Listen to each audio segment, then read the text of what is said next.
오늘 이 시간에 주신 본문 가지고 루스드라에 일어난 70제자운동이라는 제목으로 함께 말씀의 은혜를 나누기를 원합니다. 우리가 항상 생각하고 항상 실천해야 될 것이 있습니다. 내가 어떤 문제 속에 있든지, 그리고 내가 어떤 상황과 환경 속에 놓여 있든지 간에 그 모든 것을 제쳐두고 우리가 꼭 생각하고 우선적으로 행해야 될 것이 있습니다. 그게 뭐냐면은 먼저는 내가 누구인가를 생각하셔야 돼요. 내가 존재하는 이유가 무엇인가? 나는 왜 존재하는가? 거기에 대한 이유를 여러분 반드시 찾으셔야 됩니다. 늘 질문하셔야 돼요. 그래야지 내가 어떻게 살아가야 될지에 대한 삶의 방향이 나오게 되어 있습니다. 내가 왜 존재하는지에 대한 이유가 없으면, 그걸 잊어버리면 환경 따라갑니다. 사람 따라가게 되어지고 여론 따라가게 되어 있는 것이죠. 내가 누구냐? 우리는 전도자입니다. 그렇다면 우리 인생에 꼭 있어야 될 응답과 체험이 있어요. 내가 전도자라면 그 체험이 뭐냐니까 나를 통해서 예수 믿고 영접해서 새 생명 얻는 그 체험이 있어야 됩니다. 나를 통해서 내가 복음을 전해서 영접되어지고 그 사람이 생명 얻는 그 역사가 내 인생에 반드시 있어야 돼요. 그 체험이. 그리고 또 하나의 체험은 뭐냐니까 내가 이 복음을 전함으로 그 사람에게 계속 복음을 심음으로 말미암아 치유되어지고 그 사람이 치유되어져서 서밋으로 세워지는 그 체험이 있으셔야 됩니다. 여러분 인생에 정말 이 체험이 있다면, 유목사님은 그렇게 말씀하셨죠. 이런 사람이 3명만 있다면 여러분 인생은 복 받는다고 그렇게 말씀하셨어요. 그 정도로 왜 이게 그럼 3명 꼭 채워야 된다 이 말이 아니라 하나님이 가장 기뻐하시는 그 일에 우리가 방향을 두고 쓰임 받기 때문에 하나님의 복을 받을 수밖에 없는 것이죠. 그리고 두 번째 우리가 생각해야 될 것이 있는데, 그게 뭐냐? 내가 있는 현장은 무슨 의미가 있느냐입니다. 내가 있는 현장, 내게 속해 있는 이 현장은 어떤 의미가 있느냐? 그걸 여러분 늘 생각하고 찾아내셔야 돼요. 내가 있는 현장에 나를 보내신 하나님이 나를 그 현장에 보내셨다면 거기에 하나님의 목적과 계획이 있습니다. 내가 그 현장에 있는 이유는 전도하기 위함입니다. 내가 있는 모든 현장은 전도지입니다. 선교지예요. 그래서 우리의 주업은 전도고 부업은 내가 하고 있는 전문성입니다. 여기에 대해서 우리가 늘 생각하고 결론이 나야 됩니다. 그리고 세 번째 항상 생각해야 될 것이 무엇이냐니까 내가 속한 교회는 어떤 목적이 있는가? 우리 교회가 나아가는 방향은 어디인가? 그걸 여러분 늘 생각하셔야 돼요. 전도운동의 축복 속에 서 있는 사람들로 하나님이 우리를 이 교회에 보내셨습니다. 그래서 저와 여러분들은 농공, 현풍, 육아, 구지, 창녕이라는 이 5지역을 두고 재앙을 막을 파수꾼으로서 오늘 집사님 기도하셨던 것처럼 1,000명 제자와 100군데 말씀운동과 4지교회를 세워서 우리 하나교회가 기도하고 있는 장자의 축복으로 237 시대 1만 성도 세우는 그 일에 하나의 전도 대교구를 담당해야 될 70제자 운동을 해야 될 교회입니다. 그게 우리 교회의 정체성이고 우리 교회가 나아가야 될 방향인 것이죠. 그래서 이를 위해서 우리가 영접운동과 함께 다락방 운동을 회복해야 됩니다. 목회자인 저부터 우리 중직자 그리고 평신도 저 랩넌트에 이르기까지 현장에 진짜 생명의 복음을 말씀을 전달하고 그 복음의 말씀으로 한 사람을 제자로 세우는 그 응답을 우리 모두 누려야 되는 것이죠. 이를 위해서 실천해야 될 것이 있습니다. 그게 뭡니까? 먼저는 지역을 선정해야 돼요. 하나님이 내게 맡기신, 나에게 요구하시는, 내게 주신 나만의 현장이 있습니다. 그게 나의 세계복음화예요.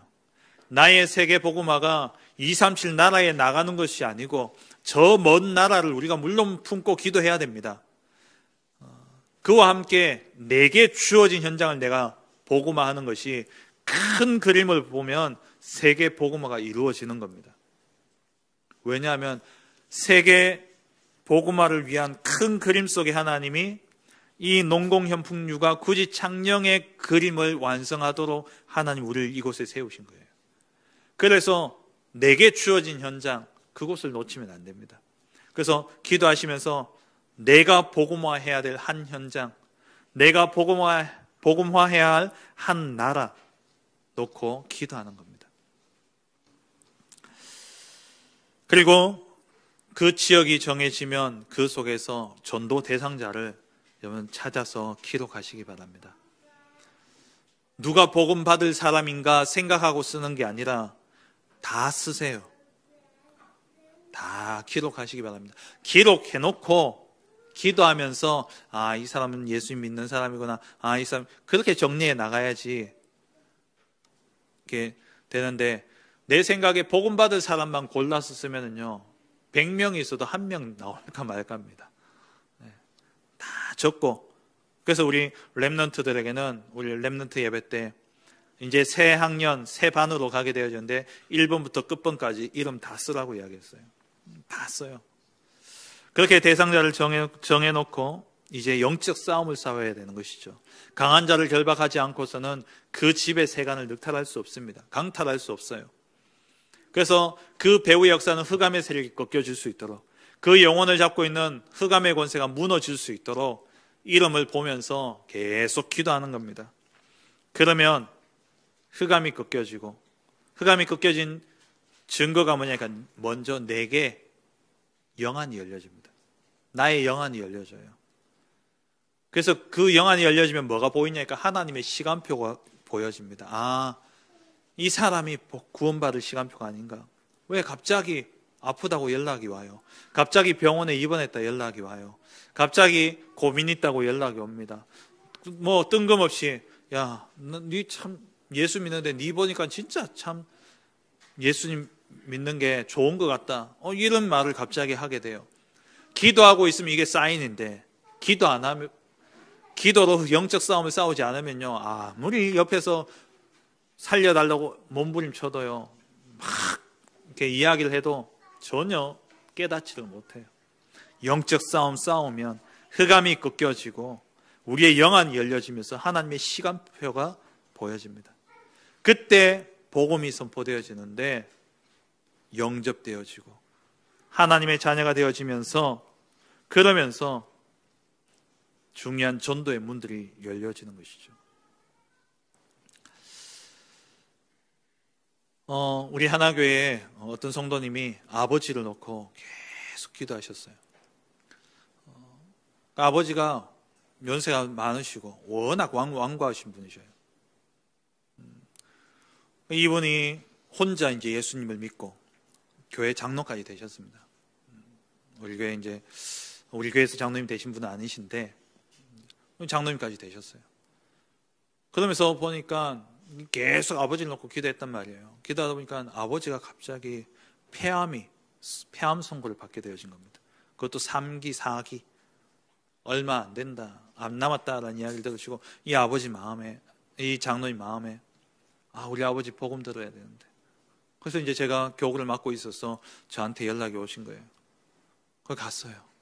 가서 복음을 전했습니다. 누워 계신데 그러니까 폐암이다 보니까 호흡이 잘 안 되잖아요. 숨이 쉬다가도 갑자기 숨을 안 쉬어지는 경우도 있고. 그래서 제가 이제 복음을 전하는데 저도 참 지혜가 없죠. 그래서 좀 짧게 해야 되는데 하다 보니까 길어지잖아요. 제 영적 문제 중에 하나가 이게 긴 건데 하다 보니까 이렇게 조금 길어지니까요.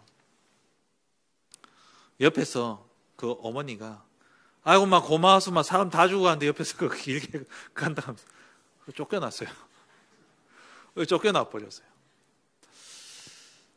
그러고 이제 그 다음 주에 또 갔죠. 또 갔다 이제 또 쫓겨났어요. 제 성격상 그래 쫓겨나면 다음 못 가거든요. 근데 계속 기도가 되어지는 겁니다. 기도가 되어지는데 제 마음에 사람의 마음은 갈 때가 있는데 오늘 아니다, 방금 아니다가도 지금 마음 바뀔 수도 있지 않냐. 그 마음이 들면서 제가 이번 주도 가야 되겠다. 그래서 전화 드리니까 입원하셨다는 겁니다. 영대병원에. 영대병원에 갔어요. 갔는데 제가 딱 갔는데 어르신 혼자만 누워있고 아무도 없는 겁니다. 근데 이 어르신이 갑자기 얼굴이요, 진짜 저는 그 사색이 되어진다는 거, 시퍼레지다가 까맣게 해가 사람이 넘어가는 겁니다. 호흡이 안 되는 거예요. 마침 제가 갔을 때. 그래가지고 얼른 간호사 부르고 막 이렇게 해가지고 그랬는데 어떻게 해서 이렇게 호흡이 돌아오셨어요. 그때 마침 어머니가 온 거예요. 그래가지고 막 제가 의사인 줄 알고 제가 목사라고 얘기하니까 떡 보더만 여기까지 왔냐면서 또 막 쫓아가는 겁니다. 근데 제게 그 없는 용기가 생기는 거예요. 이따이면 안 된다. 그래가지고 어머니 여기까지 왔는데 제가 보험 전해야 돼요. 그때 보험 전했는데 이 아버지가 영접하시고, 진짜 감사하죠. 장례식을 우리 기독교 예식으로 지내면서 그 어머니도 영접하시고. 그러니까 이 한 분이 전도 대상자를 놓고 기도한다. 그게 우리가 뭐 되겠냐 싶은데요. 하나님은 우리의 마음에 한 사람을 담고 기도하게 하는 게, 거기에 하나님은 이미 구원의 역사를 시작하신 겁니다. 우리가 적는 순간 하나님은요, 구원의 역사를 시작하시는 거예요. 적으시기 바랍니다. 적고 계속 기도하는 겁니다. 이게 우리가 해야 될 가장 시급한 일입니다. 응답이 있다 없다, 영접이 된다 안 된다, 믿는다 안 믿는다, 그건 우리가 따질 게 아니에요. 그것과 상관없이 전도가 되어지는, 우리가 이것을 계속 지속하게 될 때에 전도가 되어지는 영적 상태가 내게 만들어집니다. 내가 만들어져요. 그러면 응답은 따라오게 되어 있는 것이죠. 그래서 계속해서 여러분들 전도 대상자 놓고 뭐 몇 년을 기도했는데, 몇 년을 기도하셔도 괜찮아요. 내가 죽을 때에 그 사람 안 믿는 거 못 보고 돌아가실 수도 있습니다. 또 어떤 분은요, 우리 명예 집사님이셨는데 자식을 놓고 그렇게 간절히 기도하셨어요. 신방 갈 때마다 자녀들 놓고, 우리 애들 예수 믿어야 되니까 목사님 기도해 주세요, 기도해 주세요. 제가 갈 때마다, 생각날 때마다 기도했죠. 그 어머니 돌아가실 때 자녀들 믿는 거 못 보고 돌아가셨어요. 근데 언제 믿었냐? 장례식 때 믿으셨어요. 그 어머니의 기도와 그 어머니 한을 제가 아니까, 그걸 이제 제가 예배하면서 정말 어머니가 여러분들을 위해서 얼마나 기도했는지 아냐? 정말 어머니가 여러분들을 이렇게 간절히 원하는 게 무엇인지 아냐? 당신들 진짜 복 받기를 원한다. 정말 예수 믿고 하나님 자녀 되어주고 하늘의 복을 받기를 어머니는 그렇게 원하셨다. 저 천국에서 그 어머니 기다리고 계신다고. 그러면서 이제 복음을 전했거든요. 영접하고. 뭐 그 이후에는 어떻게 됐는지 모르겠지만 일단 그 자리에서 영접했었어요. 내가 죽을 때까지 몇십 년 동안 기도했는데 응답 없다? 아니라니까요. 하나님의 시간표가 있습니다. 우리는요, 기도를 쌓아가고요, 영적 상태를 우리가 만들어가는 겁니다. 내가 가진 모든 것을 다 잃어버리더라도 우리는 전도자로 살아야 됩니다. 내가 가지고 있는 것 다 잃어버릴지라도. 사도 바울은 어떻게 보면 다 잃어버렸잖아요. 핍박받는 대상이 되어졌고 죄수가 되어졌습니다. 다 잃어버렸어요. 바울의 배경을 아시지 않습니까? 그래도 그 바울은요, 전도자로 살았습니다. 그게 우리의 정체성이죠. 그렇다고 막 돌아다니면서 전도해라, 그 말이 아니에요. 전도를 한다 안 한다를 떠나서 우리가 전도 24가 돼야 돼요. 항상. 그게 하나님 우리를 부르신 목적이기 때문에 그렇습니다. 늘 전도를 생각하고, 누가 복음 받을 사람인지 생각을 하고, 다니면서 전도의 눈으로 현장을 보고, 그 24가 되어지면, 하다 보면 그렇게 하는데 내 성격과 또 내 기질, 내 환경이 또 그게 못 따라줄 수도 있습니다. 전도 잘 안 되어줄 수도 있어요. 괜찮아요. 상관없다니까요. 하나님이 그 속에서 뭘 만들어가냐? 내게 전도자로 만들어 가시는 겁니다. 정말 전도 24 하셔야 지역을 정하시고 대상자를 적고 그 대상자를 놓고 여러분 계속 기도를 쌓아가시기 바랍니다. 흑암을 걷고. 그럼 하나님이 문을 여십니다. 왜 우리를 부르셨습니까? 마가복음 3장 13절 14절에 원하는 자들을 부르시니 나온지라. 왜요? 함께 있기 위함이고 또 나가서 전도도 하며. 그게 우리의 목적이죠. 그렇다면 우리는 항상 생각해야 됩니다. 세 가지. 나는 누구냐? 전도자입니다. 나는 왜 여기에 있냐? 전도하려고 있는 겁니다. 우리 교회는 왜 있냐? 우리 교회는 70제자 운동을 통해서 세계 복음화 237나라 복음화하기 위해서 우리는 먼저 우리에게 주어진 농공현풍주가 굳이 창령을 살리기 위해 우리 교회는 존재하고 있는 겁니다. 여기에 24하게 될 때에 하나님은 내 모든 삶을 책임지시고 내 모든 삶을 하나님이 내 삶의 모든 것을 더하여 주십니다. 마태복음 6장 33절 먼저 그의 나라와 그의 의를 구하라. 그리하면 이 모든 것을 너에게 더하여 주시리라. 이 일에 증인되어진 사람이 바로 오늘 본문에 나오는 바울과 그 전도팀들이었습니다. 오늘 더베와 루스드라와 이고니온에 이 바울이 전도 여행을 가게 되어졌죠. 이곳에 일어난 전도 역사를 우리가 살펴보면서 오늘 이곳에 일어났던 70제자 운동이 그 응답이 저와 여러분들에게 일어나기를 주의 이름으로 축원합니다. 첫 번째입니다. 현장에 가면 반드시 예비된 사람이 있습니다. 예비된 제자가 있습니다. 오늘 본문에 디모데가 나오고 있죠. 현장에 가면 네 종류의 사람을 만나게 되어집니다. 복음을 한 번도 듣지 못한 사람들, 그리고 복음은 받았지만은 확신 없는 사람들, 그냥 교회당만 다니는 거예요. 마당만 밟고 가는 사람들입니다. 예배 출석 도장만 찍고 다니는 사람이에요. 그리고 충성된 자가 있습니다. 무조건 열심히 하시는 분들이 계셔요. 교회 헌신도 열심히 하고. 그리고 또 누가 있냐? 진짜 복음 알고 하나님이 원하신 방향을 알고 그 일에 헌신되어지는 사명자가 있습니다. 현장에는 반드시 이 네 종류의 사람들이 있어요. 그런 가운데 오늘 바울이 그 현장에서 이 많은 사람들을 만났지만 그 가운데 오늘 예비된 제자 디모데를 만나게 되어진 것이죠. 1절 말씀에 바울이 더베와 루스드라에도 이름에 거기 디모데라 하는 제자가 있으니, 이 디모데는 어떤 사람이었냐? 정말 확실한 믿음을 가진 그 믿음의 가문에 속한 렘넌트였습니다. 1절에 하반절에 나오는 것처럼 어머니는 믿는 유대 여자요 아버지는 헬라인이라. 어머니가 믿는 유대 여자였죠. 디모데후서 1장 5절에 보면 디모데의 어머니와 외할머니가 나오죠. 외조모 로이스와 어머니 유니게, 그들로부터 어릴 때부터 신앙의 교육을 받았던 인물이었습니다. 디모데후서 3장 14절 15절에 디모데가 어릴 때부터 신앙 교육이 잘 되어져 있었죠. 그러나 너는 배우고 확신한 일에 가라. 네가 누구에게서 배운 것을 알며 어머니와 외할머니에게서 이 성경을 배웠죠. 어려서부터 성경을 알았나니 성경은 능히 너로 하여금 그리스도 예수 안에 있는 믿음으로 말미암아 구원에 이르는 지혜가 있게 하느니라. 어릴 때부터 말씀 성경을 정확하게 알고 믿음의 교육을 받았던 제자였습니다. 그리고 이 디모데는 이방 선교를 위해서 준비되어진 TCK였습니다. 본문에 나오는 것처럼 엄마는 유대인이고 아버지는 헬라인이에요. TCK였죠. 바울이 이방 선교를 위해서 가는 중에 디모데가 아주 적합한 인물이었습니다. 헬라 문화도 알고 유대 문화도 알고. TCK가 참 어릴 때는 힘듭니다. 자기 정체성이 모호하기 때문에 이 겪는 어려움이 참으로 어려워요. 제가 아는 어떤 분은 중학교 때 미국으로 이민을 갔습니다. 미국 시민권자가 되었어요.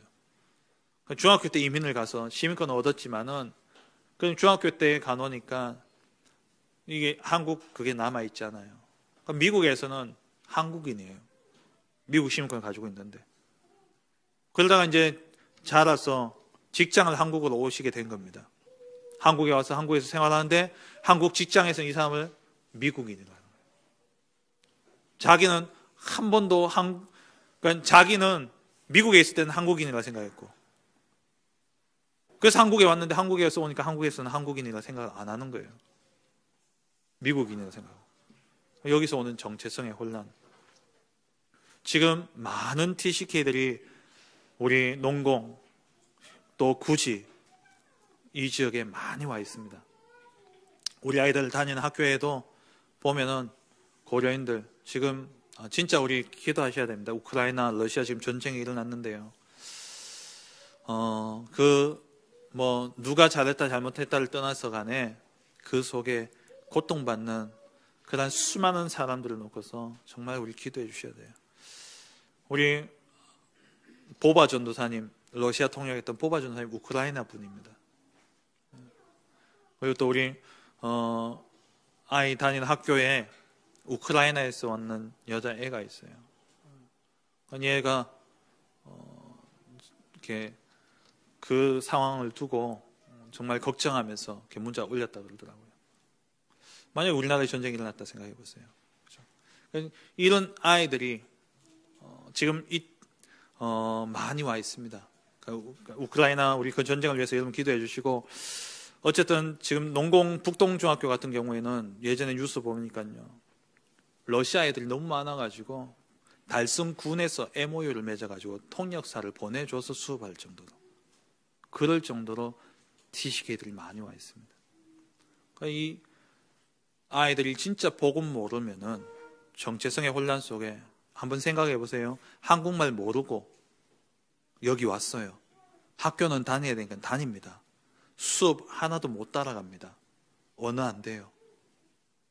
그러면 학업이 안 돼야지만 얘들이 자라서 갈 수 있는 직장, 갈 수 있는 길은요, 빤하지 않습니까? 노동자로 살든지 아니면은 범죄로 가든지 그렇게밖에 안 돼요. 이 아이들이 근데 반대로 진짜 복음이 들어가 버리면, 하나님 나라의 정체성을 깨닫고 하나님 주신 지혜와 명철을 가지고 또 하나님의 은혜 속에 이 아이들이 복음에서 자란다면은, 이 아이들은 공부 좀 못하더라도 그 아이들은 2개 언어를 가지고 적어도 2개 나라를 살리는 그런 렘넌트가 되어지는 거예요. 한국어를 쓰는 나라는 몇 개죠? 한 나라밖에 없습니다. 러시아어를 쓰는 나라는 공식적으로 15개 나라가 넘어요. 그러면은 러시아어 쓰는 얘 하나 진짜 키우면은 얘를 통해서 몇 개 나라가 삽니까? 15개 나라. 비공식적으로 쓰는 나라들까지 치면은요, 20개 넘어요. 어마어마한 전도의 밭이죠. 그러니까 오늘 이 디모데가 그런 인물이었다는 겁니다. 그래서 바울이 디모데를 택했을 수도 있습니다. 이런 제자. 그리고 2절 말씀에 보니까 디모데는 루스드라와 이고니온에 있는 형제들에게 칭찬받는 자니, 칭찬받는 사람이에요. 평판이 아주 좋았어요. 그러니까 루스드라와 이고니온이 현풍, 육아 이렇게 가까운 데가 아니고 한 20km가 떨어져 있는 곳이랍니다. 지금 20km라 하면 여기서 우리 상인동 하나교회까지 한 20km 돼요. 이거 차 있으니까 금방이죠. 가깝죠. 차 없을 때 한번 생각해 보세요. 20km를 걸어간다. 하루 걸리는 거리입니다. 근데 그곳까지도 디모데의 명성이, 이 디모데에 대한 그 평판이 전달되어질 정도로 아주 훌륭한 인물이죠. 이런 제자가 현장에 숨겨져 있었다는 겁니다. 우리가 가는 현장에, 그 유 목사님 계속 말씀하시죠. 가기만 하면 되는데, 어제도 정말 마음의 말씀을 담아서 이야기를 하시더라고요. 이 70절 가기만 하면 되는데, 제가 많이 눌리고 찔렸습니다만은 가면 있는데, 그 제자를 찾아 세워야지, 거기서 70제자가 나와야지 교회의 3,000제자 운동 일어난다는 거예요. 교회가 크게 부흥되는 게 죄인 것처럼 이야기하는데, 교회가 크게 부흥해야지 한 지역을 살릴 수 있고 한 나라를 살릴 수 있는 힘이 있다는 겁니다. 조금씩, 물론 교회가 그렇게 메가처치로 크게 해가지고 교세를 드러내려고 그게 문제지만, 그 힘을 가지고 한 나라도 움직일 수 있는 게 교회예요. 그런 큰 응답이 어디서 시작되어지냐? 현장에 숨겨진 제자 찾는 거기에서 시작되어진다 말씀하셨습니다. 바울이 현장에 가더니 이런 제자가 숨겨져 있는 거예요. 그래서 우리의 가는 현장에 반드시 하나님 예배하신 제자가 있다라는 사실. 바울이 가는 곳마다 이런 제자를 만났지 않습니까? 두 번째로 우리가 이 70 제자 운동을 함에 있어서 꼭 기억해야 될 두 번째는 뭐냐? 우선순위를 복음 전파에 둬야 됩니다. 모든 우선순위를 영혼 구원, 살리는 것에 우리는 포인트를 둬야 되는 것이죠. 오늘 본문 3절에 바울이 그를 디모데를 데리고 떠나고자 할새 그 지역에 있는 유대인으로 말미암아 그를 데려다가 할례를 행하니 이는 그 사람들이 그의 아버지는 헬라인인 줄 다 알미더라. 바울이 디모데를 데리고 가려고 할 때에 디모데를 할례를 시킵니다.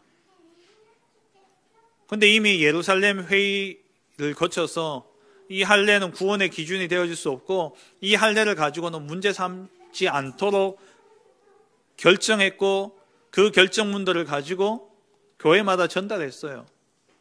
굳이 할례를 행하지 않아도 되는 겁니다. 그런데 바울이 이 디모데를 할례를 행한 겁니다.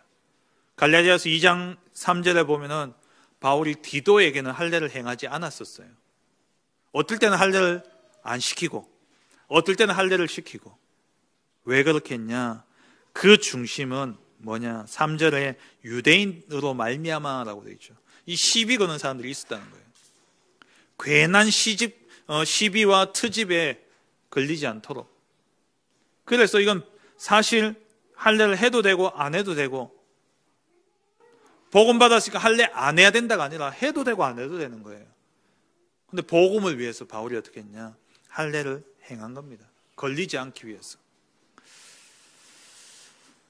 이게 바울의 중심이었어요. 율법을 행하든 행하지 않든 그게 중요한 게 아닙니다. 율법은 중요한 가치가 아니고 그보다 더 중요한 게 뭐냐? 영혼 구원이에요. 구원받지 못한 자들의 영혼입니다. 그 영혼을 구원하기 위해서 바울은 때로는 율법을 어기기도 하고 때로는요 율법을 철저하게 지키기도 한 겁니다.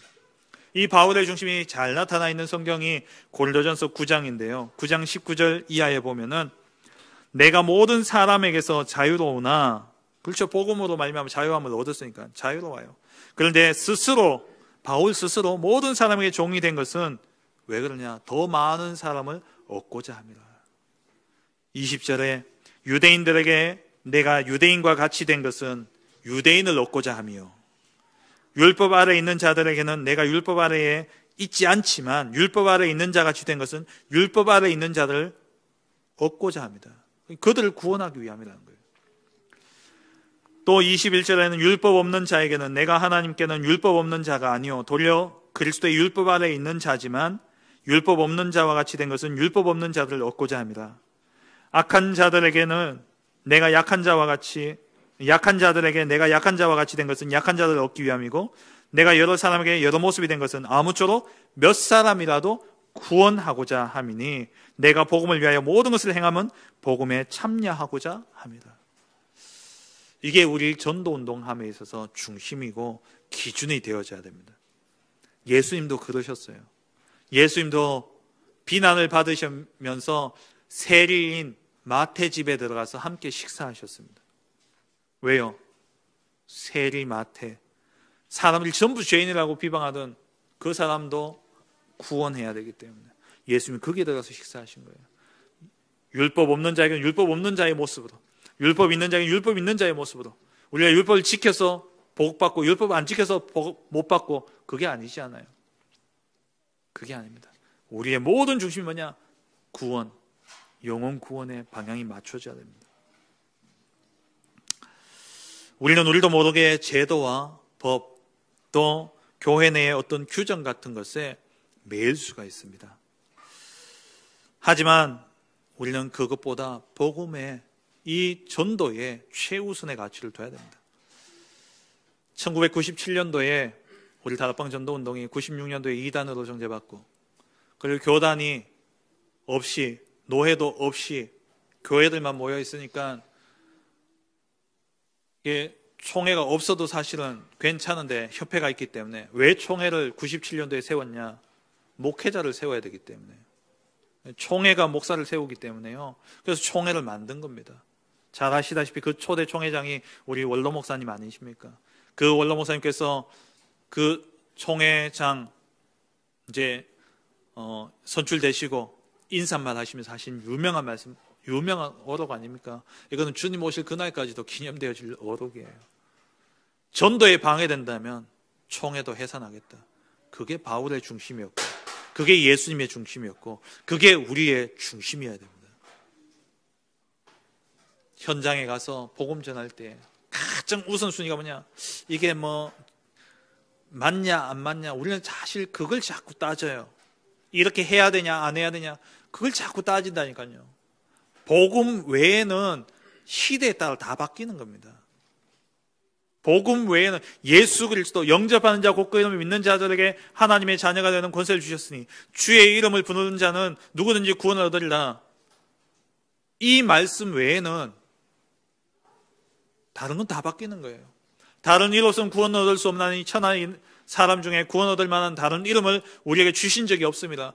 이것 외에는요 다 바뀌는 거예요. 다 바뀌어도 괜찮아요. 이건 절대 안 바뀌는 겁니다. 그런데 우리는 바뀌지 않아야 될 복음은 쉽게 변질되어지고 쉽게 희석되어지고 쉽게 상실되어지면서 없어지고 바뀌어야 되는 그걸요 안 놓치려고 거기에 생명 걸고 그것까지 싸우고 있다니까요. 우리 목사님 설교 중에 자주 이야기하셨습니다. 우리 하나교회에는요 규정집이 있어요. 이런 규정집이 있습니다. 하나교회 운영을 위한 규정이 이만큼 많습니다.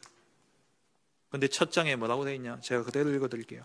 하나교회 제 규정은 교회 행정의 효율적인 운영과 각 부서별 활동의 상호 이해 및 협조를 목적으로 한다. 그러므로 제 규정을 적용할 때, 이 규정이 있지만 이것을 적용할 때에 오직 은혜와 믿음으로 하나님께 영광을 돌리고 교회의 머리 대신 예수 그리스도께 순종하며 성령님의 인도를 받아 전도와 선교의 유익한 방향을 따라함을 대원칙으로 한다.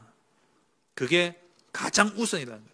전도와 선교를 위한 행정. 이 방향에 따라서 이 규정을 적용해야 되는 것을 대원칙으로 한다고 되어 있어요. 우리는 너무 쉽게 전통 이런 게 딱 매여요. 정말 현장에서는요 영혼 구원을 거기에 우리가 최우선의 가치를 둬야 됩니다. 유 목사님 그렇게 이야기하시더라고요. 한국 교회는 율법도 아니고 자유도 아니고 이거는 기독교도 아니고 복음도 아니고 유교다 이야기했어요.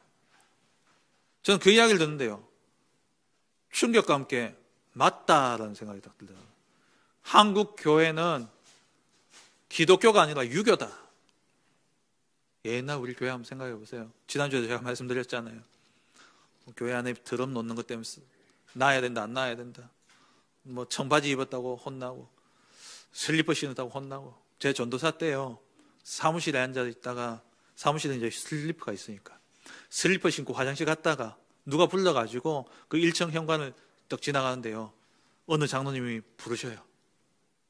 슬리퍼 신고 다니시면 안 됩니다 이러시더라고요. 그래서 제가 예 전도사였으니까 교회 온 지 얼마 되지도 않았으니까 예 물론 뭐 그게 어떤 의미인지는 알죠. 고인이 되셨습니다만은 그분 돌아가실 때까지 제가 다락방 했어요.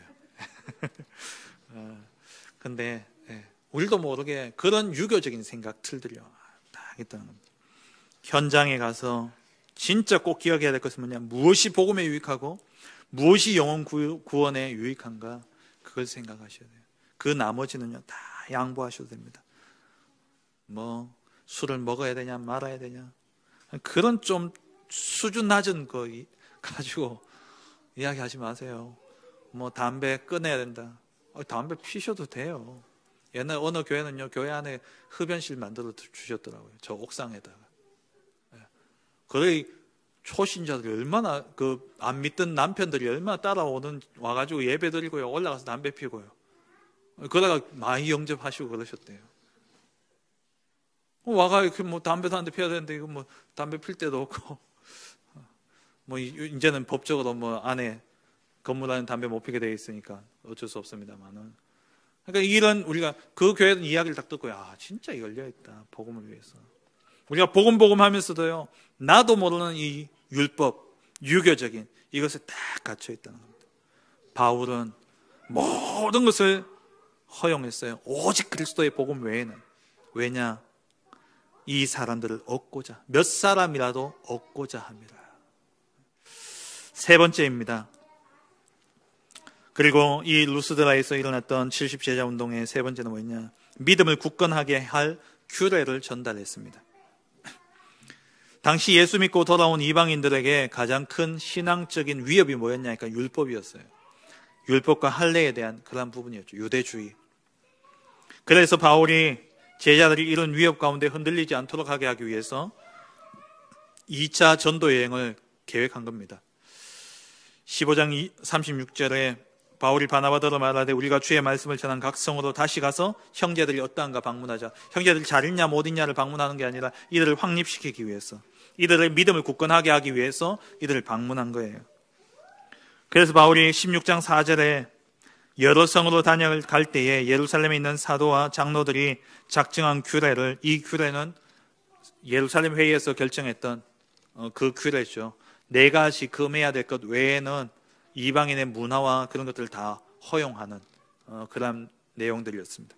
이것들을 전달함으로써 이들에게 이 규례를 주어서 지키게 했는데 그 결과가 어땠냐? 5절에 이에 여러 교회가 믿음이 더 굳건해지고 수가 날마다 늘어가니라.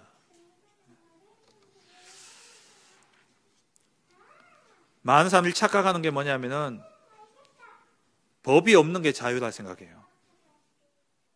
법이 없는 게 자유가 아니라 법 안에서 허용되어지는 게 진짜 자유입니다. 법 안에서 허용되어지는 건요, 걸리는 게 없어요. 이해되시죠? 이 법이 없으면은, 규정이 있으면 그래도 안전한 게, 마음에 안심한 게, 이건 안 해야 되는 거구나.